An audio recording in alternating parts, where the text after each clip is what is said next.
everybody. Welcome to Conch Shell Productions Artist Chat, August 2025. Now, my name is Magali Collyman Christopher. I'm the founder of Conch Shell Productions, the presenters of Conch Shell International Film Festival, and I'm totally excited about today's interview.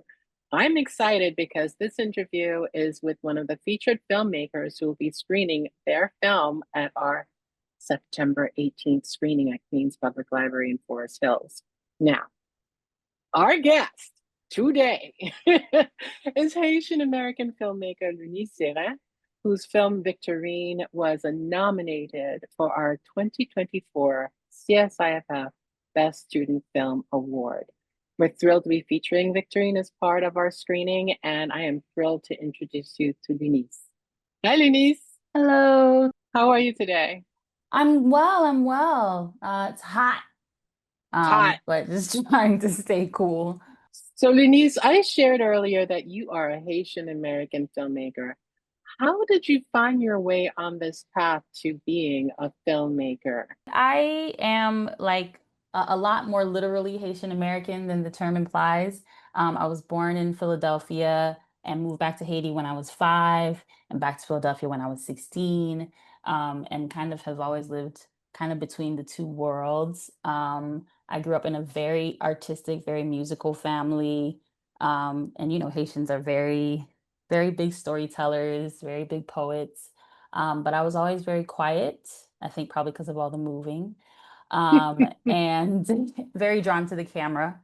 So I've been taking pictures since I was in like elementary school. I got my first camera when I was like in 5th grade, from my parents. And yeah, I think I've just always been very interested in documenting my family and documenting, you know, our lives. But I also have like this very keen sense of like, I don't know, I'm like kind of a visual hoarder, because I'm always like moving or losing my family or losing my parents or my cousins. So I'm always just like, oh, you got to keep this moment, you got to capture it, you got to document it so that we don't forget ourselves.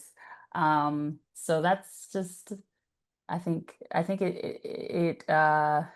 film came to me very naturally as someone who um is just very aware of what it is to be displaced. Mm, And yeah, of the work. Yeah, because I just remember moving to the States in high school and like wanting to share things about Haiti, share dances, share music.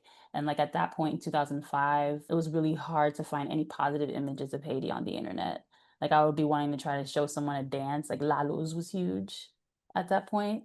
mm. Nobody knows that. But I was trying to find La Luz on YouTube and I was like, Haitian dance. And like literally corpses were the only thing that were popping up.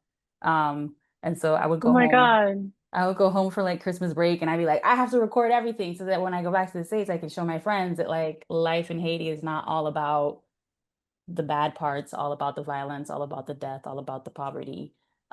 Which, those things exist and are real as well and need to be dealt with, but I'm always weary of a single story. I appreciate that. And I kind of similar have a similar story because I moved back to Haiti when I was 6, but came back to the States not as a teenager, but as an 8-year-old. So there was that 2-year period of the separation. And so I resonate deeply with what you said. And I also resonate with the importance of images that tell the human story of Haiti, not the propaganda story of Haiti. So I'd like to talk a bit more about your journey as a student at Columbia, a grad student, telling Mhm. your Haitian story. How did that the desire to tell your story from your unique perspective, how does that impact your relationships in that world? How receptive were they to your vision? And what did you learn about how to be a filmmaker of Asian heritage in America? At Columbia, the student body is actually really international. So it wasn't a an odd thing to have a student who was telling stories that weren't based in the US or focused on an American perspective. We really had a very international cohort of filmmakers from all over the world telling their stories. And so, um, yeah, it was very well received. Um, and I didn't get, I think the fact that for Victorine specifically is based in the Brooklyn voodoo community. And there are aspects of that were hard for some people to wrap their minds around because Haiti isn't, it's not just another land and another country. It's also another, it's just like a completely different understanding of what reality is sometimes, like the way that we understand spirit moving amongst ourselves is just very different than the American imagination and just the Western imagination in general. So, Yeah. writing a story like Victorine where it just is it plays in real life, it plays in the dream realm, and it plays in the space in between the two a lot, and people just really had a hard time with that script in class, and my professors really wanted me to write something that kind of explained itself more, just like try to bring us in a little bit more, try to shed a light a little bit more, like help us understand. Maybe you could write a character that's like not from Haiti that comes with her home and she can explain that to that person. And, really, really wanting me to make it accessible to, the world. But I felt that it wasn't that I've always felt very clear in making this film that, I'm not it's not my place to explain voodoo to anyone who doesn't understand it. Um, and I can make something that lives in that world and that honors that tradition, but it's not a tell-all. Like this is it. If you want to understand voodoo, you should go learn about it. And you can see some beauty in here, but I'm not writing an expose on the voodoo tradition and practices for people who haven't seen it before. If you are familiar with it and you watch this film, you should see a lot of things that you recognize.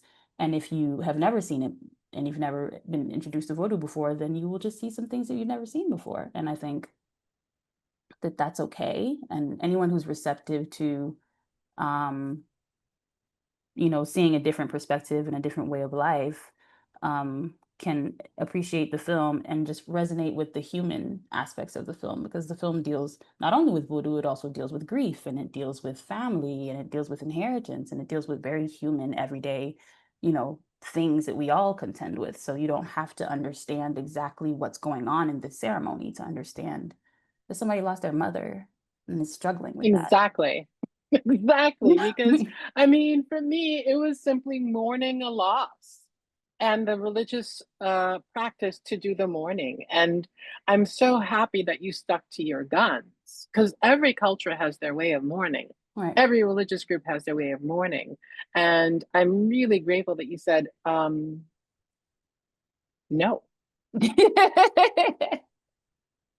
Yeah. you know? And so I love that Columbia. I went to Columbia undergrad, and so I'm really proud of them for being an environment for the international voice in film.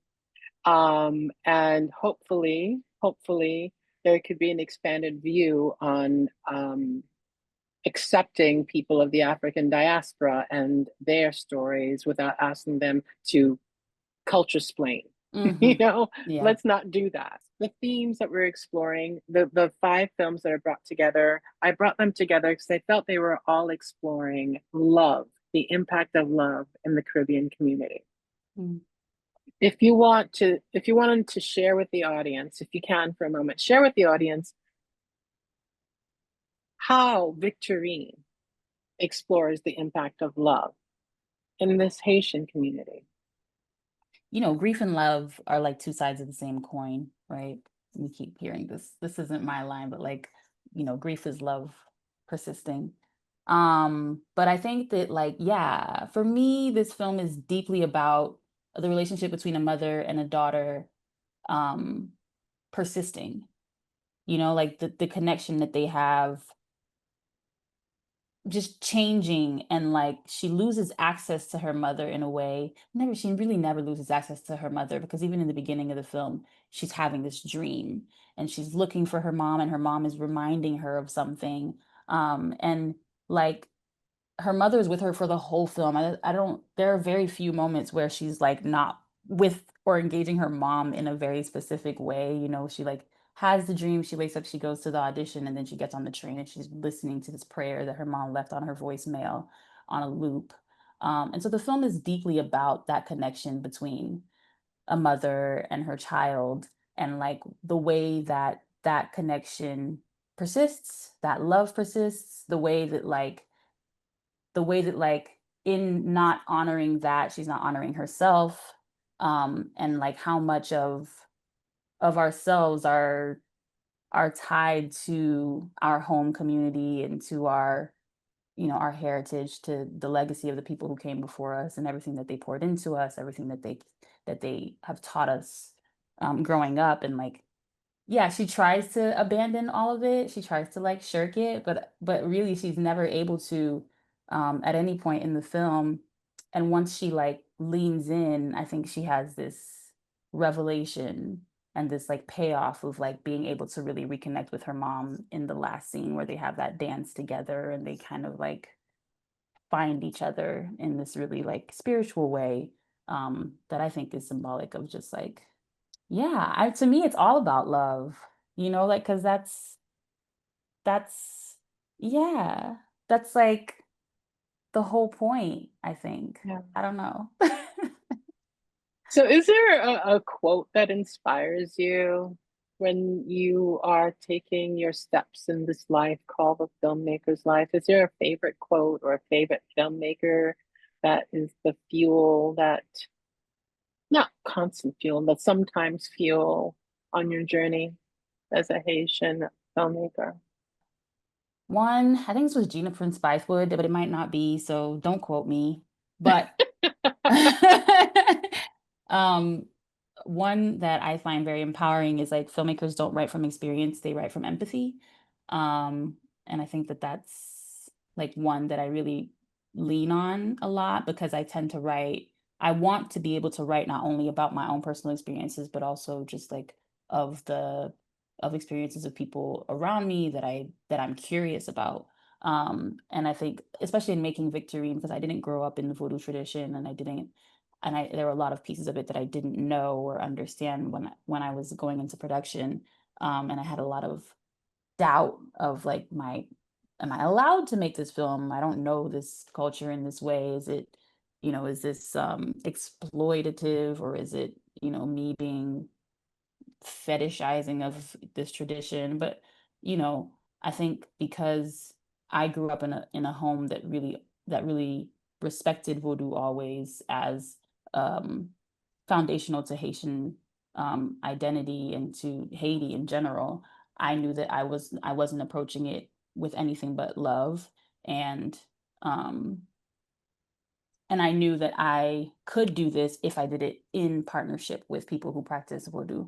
And so we had like four mumbles who worked in different capacities on this film, and who consulted and made sure that everything we were doing was accurate and respectful. And so I think just having that human approach to the subject and coming from a place of empathy and respect was, you know, what I centered, as opposed to having any experience, with voodoo myself. Hmm. So, what kind of conversations, like, your film screened at Conch Shell International Film Festival, it's screened at a number of other film festivals. What kind of conversations, then think of one conversation that was sparked that made you go, oh, I didn't think that would be sparked in my film. I've been pleasantly surprised at how wide the audience for this film has been. I tend to create with one audience, very specifically Haitians, Haitian Americans in mind. But it's been really well received by all kinds of people. People have they feel really resonant with it. And I was talking to we had a screening earlier this week, and there was someone who came and was like, and was just saying how how touched they felt not only by the opportunity to see a different culture, but also just to go through the emotional journey of grief and loss, which felt very human and like relatable to him, as just like a white American person. And I thought that was like sweet and touching. And then also like a lot of like um immigrant children who grown up in the United States from other cultures feel really seen by the piece. So it's not only resonant for Haitian Americans, like any Caribbean American, like all, hyphenate American people have felt really seen in the film and the themes that it contends with. And so I found that really endearing. I don't know that it's been surprising, really. Nothing too crazy has been brought to my attention about the film or anything that like feels like off base. It has been like programmed a couple times with like horror films, and that was pretty surprising to me. I'm like, how come Victorine is playing after the murder suicide movie? This is about love. So that's a little surprising, but it shouldn't be. No, it has to be. I mean, oh my God. But So let's run it off with what's next. And I know there's always something next for you because I saw you had a producer credit on Madame Sarah, which we shared in our June 22 screening. What is next for yes. you? Oh, Madasa's a sweet dear project. That was one of the first Yeah. documentaries that I ever edited. I worked on that one as editor and story producer.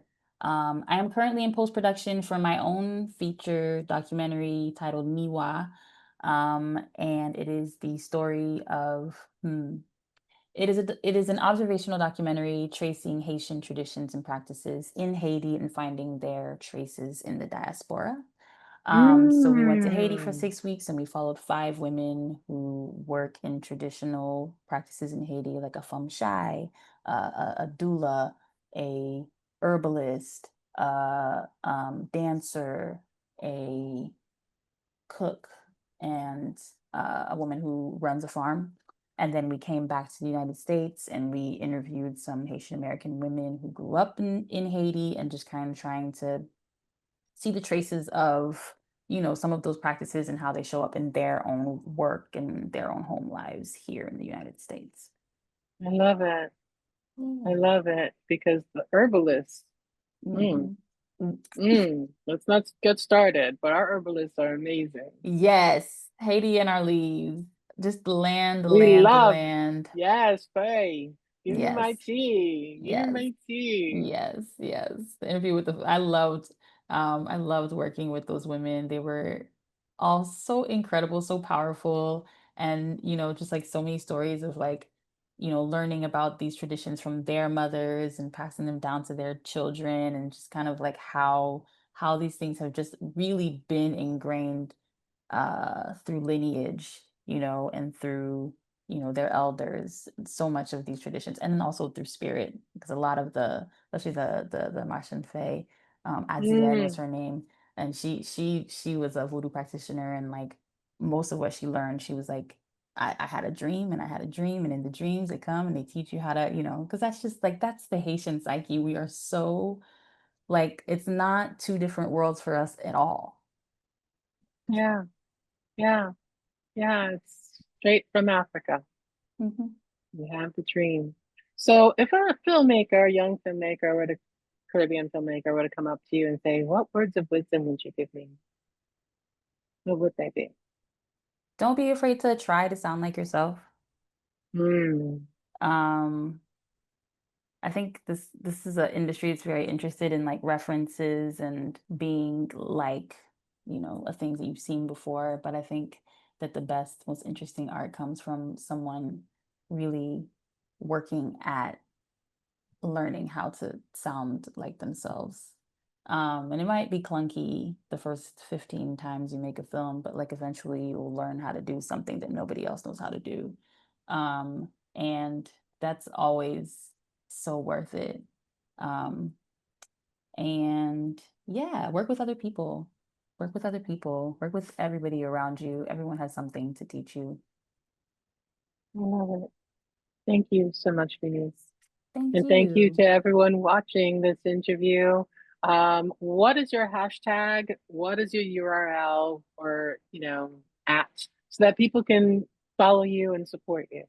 Yes, I am on Instagram at Tina Be Like, and the film can be found on Instagram at Victorine Film as well.